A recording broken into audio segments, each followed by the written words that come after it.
Praise the Lord, hallelujah. So आप सबों को जय मसीह की। और हम इन दिनों में सीख रहे हैं कि परमेश्वर ने एक मनुष्य जाति को अद्भुत और भयानक रीति से बनाया है। आमीन।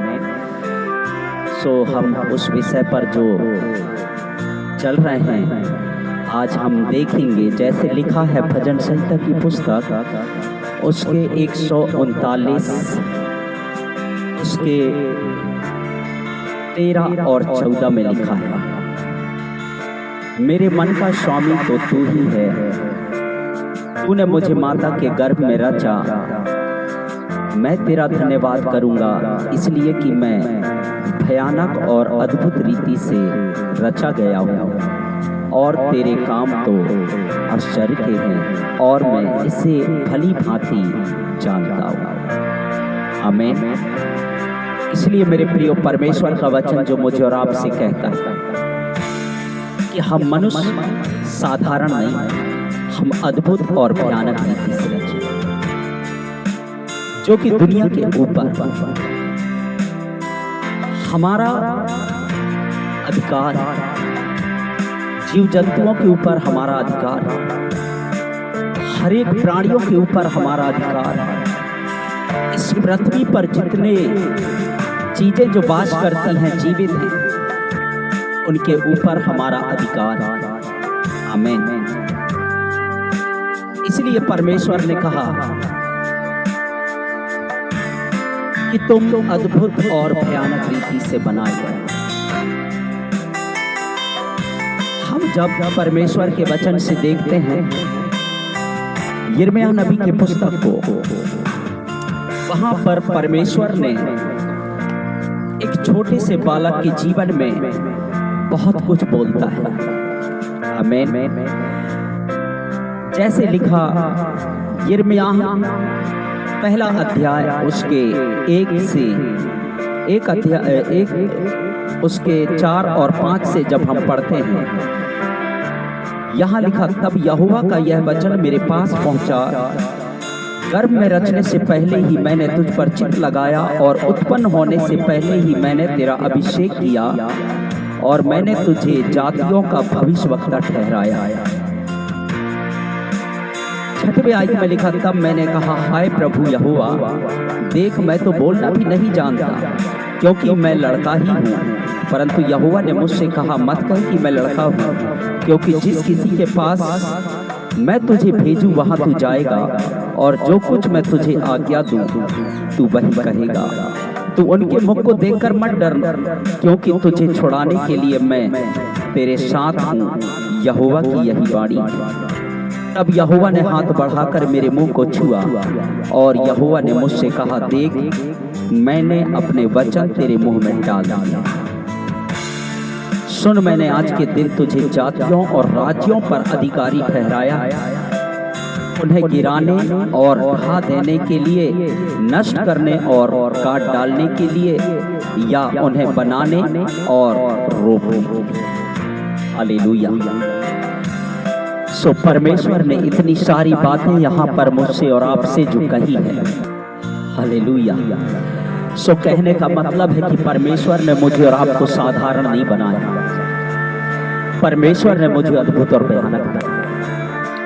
जबकि यिर्मयाह एक साधारण बच्चा था, बालक था, वो लड़का ही था, उसका उम्र कोई खास नहीं था, तब भी परमेश्वर ने उस बच्चे को देखा और उसके जीवन से उसने बातचीत किया और परमेश्वर ने कहा कि यिर्मयाह, जो मैं तुझे कहता हूं तू वही कहेगा, जो मैं तुझे कहूं तू वही करेगा, और जैसा मैं चाहूं तू वैसा ही करेगा और चलेगा।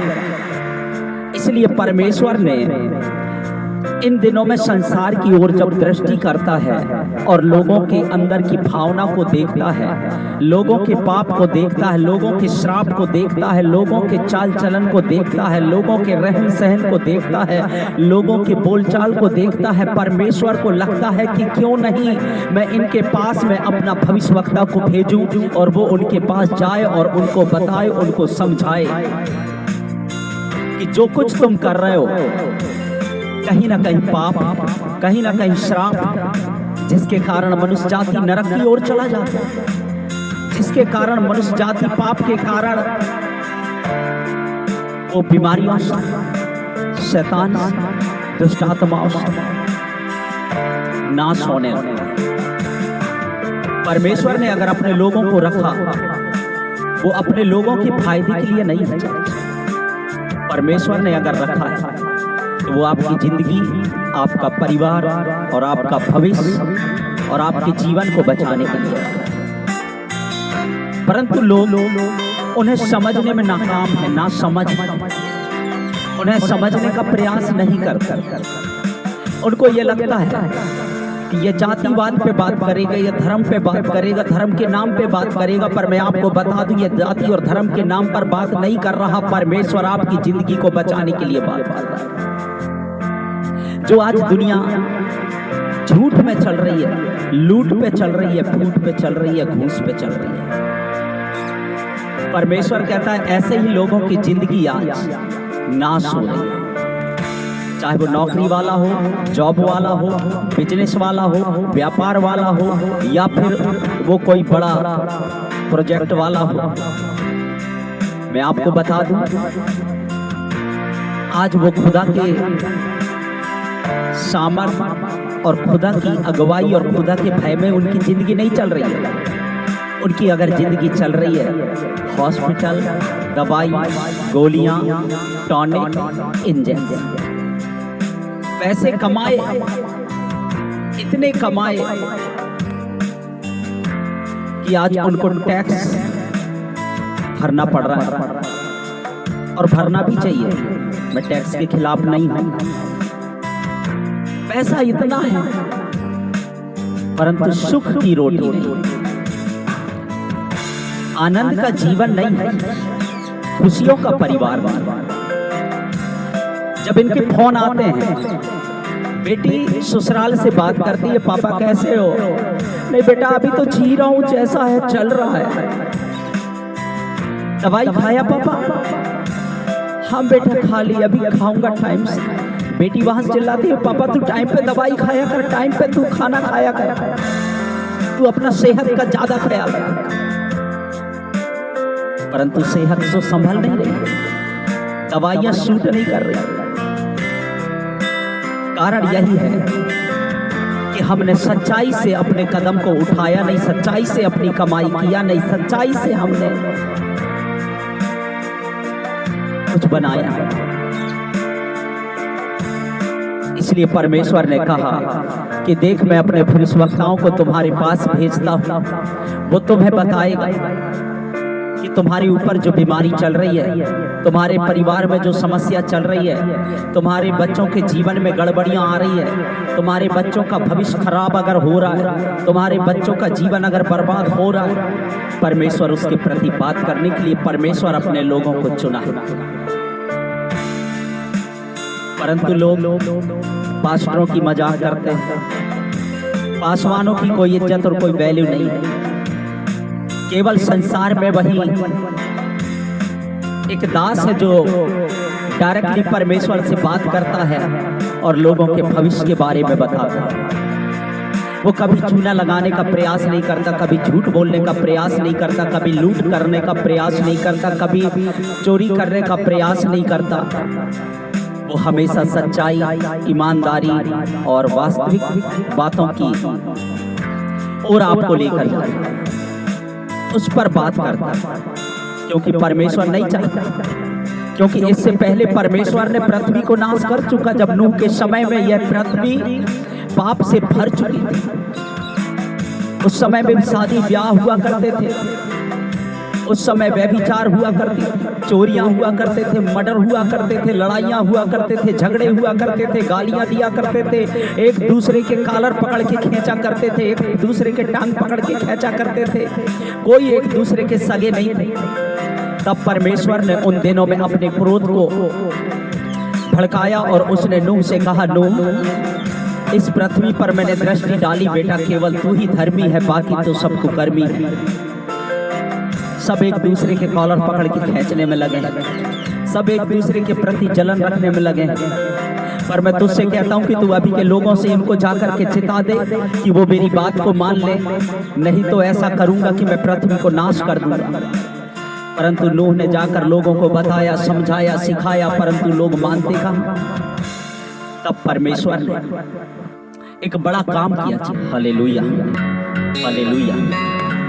इसलिए परमेश्वर ने नूह के समय में चिताया, नूह के समय में समझाया, पर बात समझ में नहीं आई। परमेश्वर ने 40 रात 40 दिन पृथ्वी पर बारिश किया और पृथ्वी को नाश कर दिया। अब उस समय नूह के समय से कहा कि अब मैं मनुष्य जाति को मार के पछताता हूँ, पर मैं ऐसा नहीं करूँगा। अगर दोबारा मनुष्य जाति अगर पाप करेगा तो मैं ऐसा करूँगा कि मैं अग्नि प्रलय करके नाश करूँगा। और उसके पश्चात कई हजार वर्ष बाद पृथ्वी फिर से पाप से भरने लगी।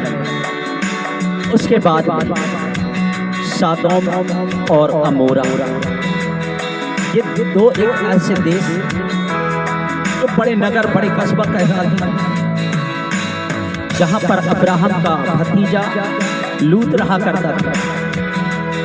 और वहां पर भी ऐसे ही हुआ कि वहां पर भी पाप बढ़ने लगे, व्यभिचार बढ़ने लगी, चोरियां बढ़ने लगी, लड़ाई झगड़े बढ़ने लगे, लोग एक दूसरे का मर्डर करने लगे, कोई किसी के सगे नहीं हुआ करते।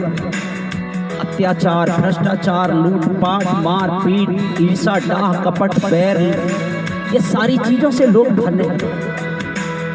एक दूसरे की बहन बेटियों को लाइन मारने लगे, एक दूसरे की बहन बेटियों को छेड़ने लगे, एक दूसरे की बहन बेटियों को कुदृष्टि से देखने लगे, और वो पाप बढ़ता गया। तब परमेश्वर का क्रोध भड़का और अब्राहम के पास उसने अपने दूत को भेजा और बोला, अब्राहम तू सदोम और अमोरा को देख, अब मैं उसे नाश करने पर हूँ। अब्राहम परमेश्वर को मनाने लगा कि यदि परमेश्वर इस पृथ्वी पर या उस नगर पर अगर 50 धर्मी होंगे तब तो क्या नाश करेगा। उसने कहा, अब्राहम अगर वहां धर्मी होंगे मैं नाश नहीं करूंगा। पर वहां धर्मी थे नहीं, सब कुकर्म करने वाले थे। तब परमेश्वर ने वहां नाश करने के लिए अपने दूतों को भेजा। मेरे प्रियो, उसी प्रकार परमेश्वर आज भी इस संसार में देख रहा। अब्राहम परमेश्वर को मना देखा, परंतु परमेश्वर रूठ गया, बोला तू धर्मी निकाल, मैं नाश नहीं करूंगा। पर अब्राहम मजबूर हो गया धर्मी ढूंढते ढूंढते। 5 बार उसने परमेश्वर को मनाने की कोशिश की, परमेश्वर नहीं माना। बोला तू मुझे धर्मी निकाल के दे दे बस। और वहां एक भी धर्मी नहीं पाया, केवल लूत और उसकी बेटियां। और उनको वहां से निकाला और लूत अपनी बेटियों के साथ निकल पड़ा। और परमेश्वर ने सदोम और अमोरा को आग बरसा कर नाश कर दिया। और आज वो नगर भी वैसे ही बाइबल के। उसके बाद परमेश्वर ने फिर से इस दृष्टि पर दृष्टि की। पौलुस कहता, मैं देखता हूं इस पृथ्वी पर एक भी धर्मी नहीं। कहने का मतलब है मेरे प्रिय, हम कहीं ना कहीं विनाश की ओर जा रहे हैं, कहीं ना कहीं अंत की ओर जा रहे हैं, कहीं ना कहीं तबाही की ओर जा रहे हैं। इसलिए समझना आज मेरे और आपके लिए बहुत जरूरी है। इसलिए परमेश्वर से दूर ना जाए, बाइबल को अपने से अलग ना करें, यीशु मसीह से घृणा ना करें। जिंदगी आपकी होगी, जीवन आपकी होगी, क्योंकि यीशु मसीह बचाने ही आया, किसी को नाश करने नहीं आया। इसलिए यूहन्ना रचित सुसमाचार में लिखा कि परमेश्वर ने जगत से ऐसा प्रेम रखा कि जो कोई उस पर विश्वास करे वो नाश ना हो परंतु अनंत जीवन पाए। यूहन्ना 3:16 कहता है, अगर आपको नाश होने से बचना है, बीमारी से बचना है, श्राप से बचना है, जादू टोना से बचना है, तंत्र विद्या से बचना है, आप यीशु पर विश्वास करें। जीवन आपका है, आनंद आपका है, खुशियां आपकी, ब्लेसिंग आपकी, आशीष आपकी। अगर आप आज के इस वचन को सुनकर आप यीशु की ओर मन अगर फिरा रहे हैं, मैं आपसे कह रहा हूँ, आप उन्नति की ओर जा रहे हैं, आप खुशियों की ओर जा रहे हैं। परमेश्वर आपको बड़ी आशीष दे। ये आज की रोटी आपके लिए, आपके फायदे के लिए, आपकी अच्छी सेहत के लिए, आपके परिवार की खुशियों के लिए। आमीन। प्रभु आपको आशीष दे।